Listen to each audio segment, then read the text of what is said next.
तो स्टूडेंट्स अब हम लोग जो है वो डिस्कस करेंगे central difference interpolation formula for numerical differentiation.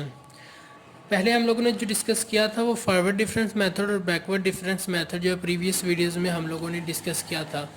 तो अब हम लोग जो है वो डिस्कस करने जा रहे हैं सेंट्रल डिफरेंस इंटरपोलेशन फार्मूला की मदद से न्यूमेरिकल डिफरेंशिएशन के लिए फार्मूला ड्राइव करने की कोशिश करते हैं। तो उसके लिए हम लोग यूज़ करते हैं central difference interpolation formula. From central difference interpolation formula we have y of x is equal to y naught plus del y naught plus del y minus 1 divided by 2 into p।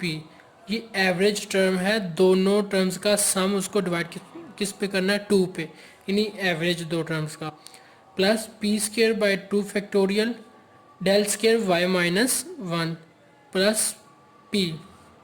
अब यहाँ पे p था तो इसके आगे जो हम लोगों ने करना है p into P square minus 1 square divided by 3 factorial into, अब यहाँ पे देखें, यहाँ पे हमारे पास क्या था, delta Y not plus delta Y 1। तो वहाँ पे क्या होने की एक टर्म ये वाली टर्म हो जाएगी और इसमें एक टर्म जो है वो हम लोग ऐड करेंगे।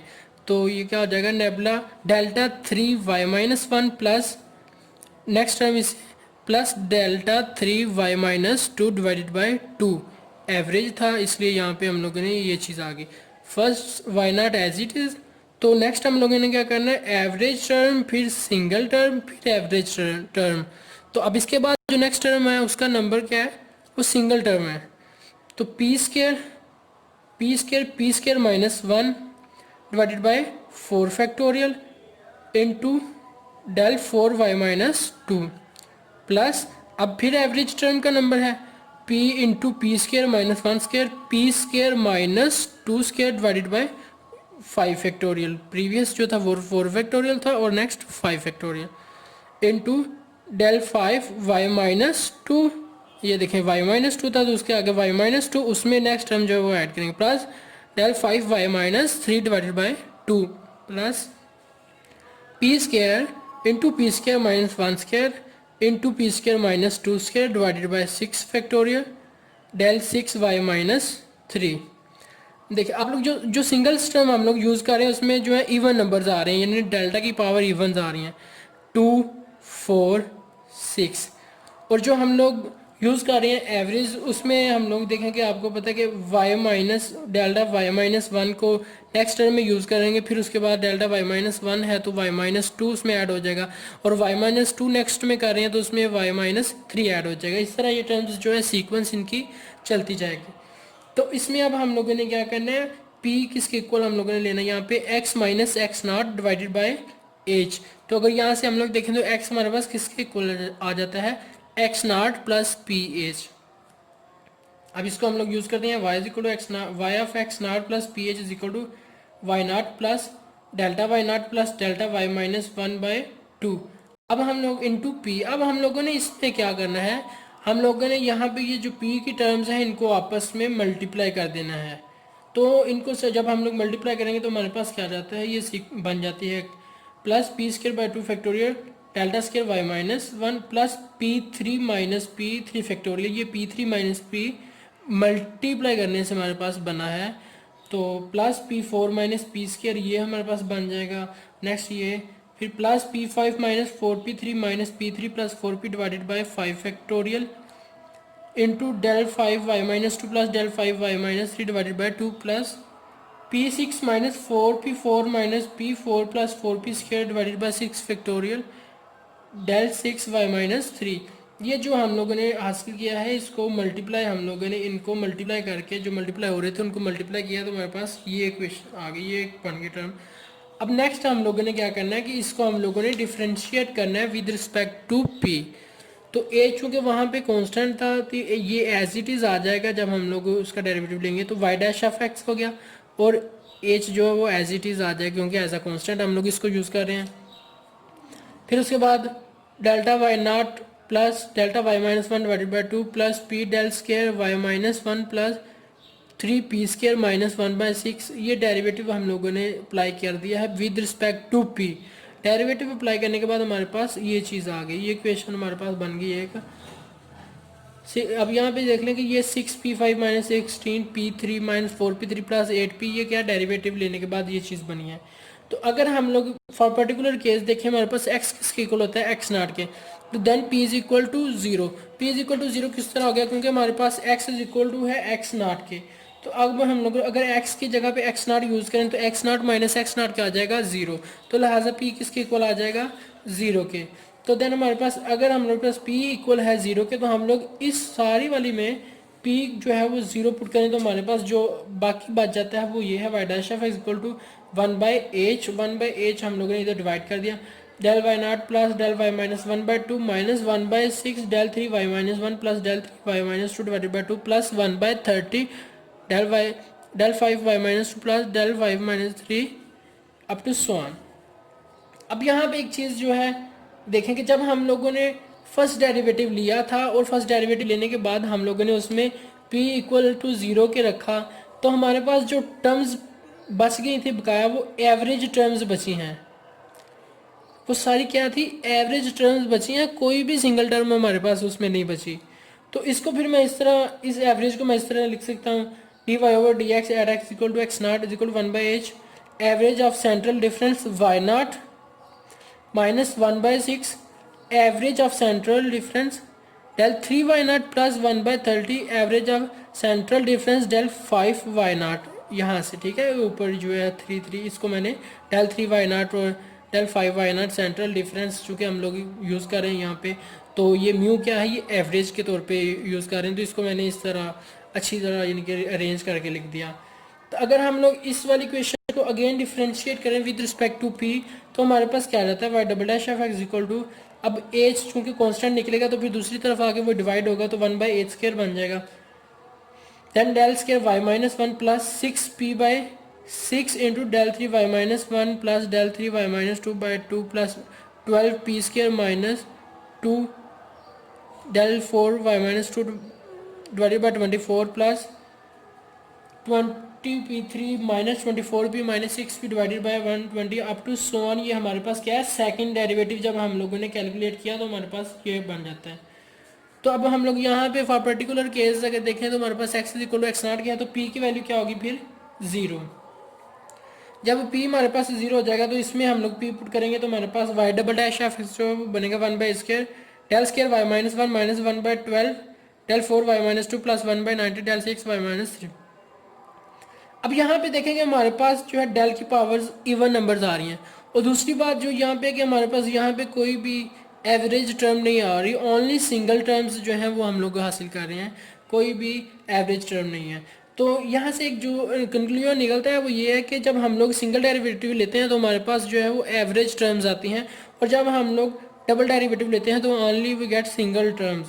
तो अगर इसको मैं अरेंज करके अच्छी तरह लिखूँ तो वो ये बन जाता है d square y over D x square equal to 1/स्क्वायर central difference at y not minus 1/12 central difference y 4 not plus up to so on. तो हमारे पास ये इसको अरेंज करके ये फॉर्म बन जाती है। अब हम लोगों ने first derivative second derivative calculate कर लिए, तो these are the Newton differentiation formulas for central difference derived from the central difference interpolation formula. तो हम लोग इसको अंडरस्टैंड करने के लिए एक प्रॉब्लम देख लेते हैं। प्रॉब्लम क्या हमारे पास के for the following data find the approximate values of dy over dx and d square y over dx square at x equal to 1.6। 1.6 पे हम लोगों ने क्या करना है कि सिंगल डेरिवेटिव और डबल डेरिवेटिव के वैल्यूज फाइंड करनी है।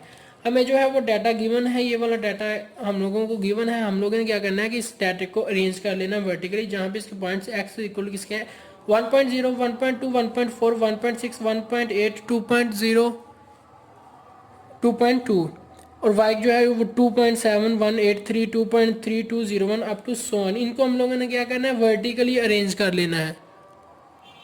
वर्टिकली अरेंज करने के बाद हम लोगों ने क्या करना है कि फाइनाइट डिफरेंस टेबल जो है वो कैलकुलेट करना है। फाइनाइट डिफरेंस टेबल हम लोग किस तरह कैलकुलेट करते हैं कि नेक्स्ट टर्म में से प्रीवियस टर्म हम लोग जो है वो माइनस कर देते हैं। तो 2.3201 में हम लोगों ने क्या करना है माइनस कर देना है 2.7183, तो हमारे पास ये टर्म आ जाएगी। फिर नेक्स्ट टर्म में से हम लोगों ने ये माइनस कर देंगे, हमारे पास ये आ जाएगी 4.9530 में से हम लोग माइनस करेंगे 4.0552, तो हमारे पास ये टर्म आ जाएगी। अप टू सो ऑन हम लोगों ने फर्स्ट सेंट्रल डिफरेंस जो है वो कैलकुलेट कर देना है। फिर सेकंड जब हम लोग कैलकुलेट करेंगे हम लोगों ने क्या करना है, उसी तरह ही नेक्स्ट टर्म में से प्रीवियस टर्म माइनस करेंगे, हमारे पास ये आ जाएगा। फिर इस टर्म में से ये टर्म माइनस करेंगे तो हमारे पास ये आ जाएगा। इसी तरह हम लोगों ने क्या करना है कि ये अपना सारा टेबल जो है ये कंप्लीट कर लेना है, और एट द एंड जब हमारे पास ओनली सिंगल टर्म रह जाएगी हम लोगों ने इस प्रोसेस को स्टॉप कर देना है। अब हम लोगों ने क्या करना है कि वैल्यूज जो है वो कैलकुलेट करनी है एट x इक्वल टू 1.6। 1.6 के लिए हम लोग कौन सा फार्मूला यूज़ करेंगे, अगर यहाँ पे देखा जाए तो 1.6 जो है बिल्कुल सेंटर में एग्जिस्ट कर रहा है। तो अगर वो सेंट्रल नंबर हो तो हम लोग क्या करते हैं, उसके लिए सेंट्रल डिफरेंस मेथड यूज़ करते हैं। तो यहाँ पे फर्स्ट डेरिवेटिव के लिए जो फार्मूला था वो हमारे पास क्या था, 1/h average of central difference y0 minus 1/6 average of central difference del 3 y0 plus 1/30 average of central difference del 5 y0 up to so on. तो ये फार्मूला हम लोगों ने यूज़ करना है। अब इसमें से हम लोग ये देखें कि अगर हमारे पास पॉइंट देखें तो वो पॉइंट ये बन रहा है 1.6 जिस पे हम लोगों ने वैल्यूज़ कैलकुलेट करनी है। अगर हमारे पास वो ये पॉइंट है तो यहाँ से अगर हम लोग देखें तो एक स्ट्रेट लाइन अगर हम लोग ड्रा करें तो ये वैल्यूज़ बनती हैं, ठीक है। 0.01 तक 0.080 ये वैल्यूज़ जो हैं वो हमारे पास स्ट्रेट लाइन बनती हैं। अब हम लोगों ने क्या करना है कि यहाँ से अगर एक स्ट्रेट लाइन अगर 1.6 से मैं मूव करता हूँ तो 4.9530 पे मैं पहुँचता हूँ। फिर देन क्या है कि यहाँ से दो पॉइंट्स जो है हमारे पास आ रहे हैं, एक ये वाला और एक ये वाला, ठीक है। 0.8978 और 1.0966 ये दो पॉइंट्स बन रहे हैं। फिर नेक्स्ट यहाँ से मैं मूव करता हूँ तो हमारे पास क्या है, एक पॉइंट बन रहा है 0.1988। फिर नेक्स्ट 2 पॉइंट्स हैं, फिर नेक्स्ट सिंगल पॉइंट है, फिर नेक्स्ट 2 पॉइंट्स और देन सिंगल पॉइंट है।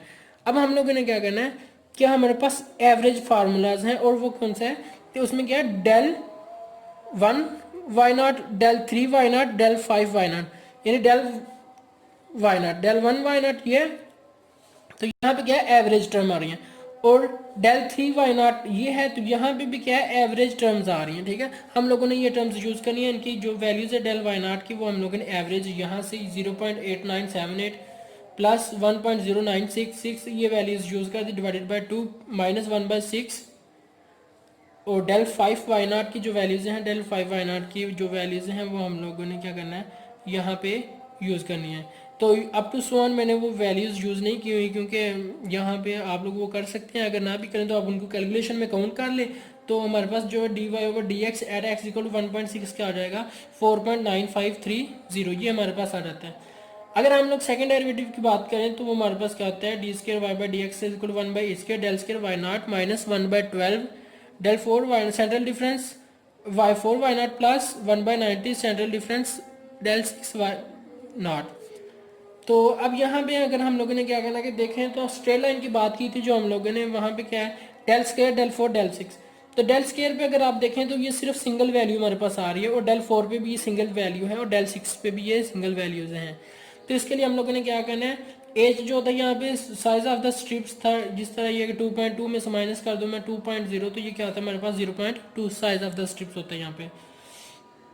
तो अब ये वैल्यूज पुट करने के बाद जब हम लोग इनकी कैलकुलेशन करते हैं तो हमारे पास सेकंड डेरिवेटिव की वैल्यू एट x इक्वल 1.6 पे क्या आ जाती है 4.9525। तो ये आज का टॉपिक था जिसमें हम लोगों ने सीखा कि सेंट्रल डिफरेंस फार्मूला जो है न्यूमेरिकल डिफरेंशिएशंस में अगर हमें गिवन हो तो हम लोग किसी भी पॉइंट पर उसे यूज़ करते हुए वैल्यूज़ किस तरह निकाल सकते हैं। स्टूडेंट्स अगर अभी तक आपने मेरा चैनल सब्सक्राइब नहीं किया तो बराए मेहरबानी मेरे चैनल को सब्सक्राइब करें ताकि मेरे आने वाली हर नई वीडियो आप लोगों तक पहुंच सके। तो आज की वीडियो तक जो हमारा इक्वल इंटरवल्स के लिए जो हम लोग मेथड यूज़ करते हैं न्यूमेरिकल डिफरेंशिएशन में वो कंप्लीट हो चुका है। नेक्स्ट जो है वो हम लोगों ने अनइक्वल इंटरवल्स के लिए फार्मूलाज जो हैं वो लैग्रांज इंटरपोलेशन फार्मूला और फाइनाइट डिफरेंस इंटरपोलेशन फार्मूलाज जो है वो इंशाल्लाह डिस्कस करेंगे। तो अपना ख्याल रखिएगा। अल्लाह हाफिज़।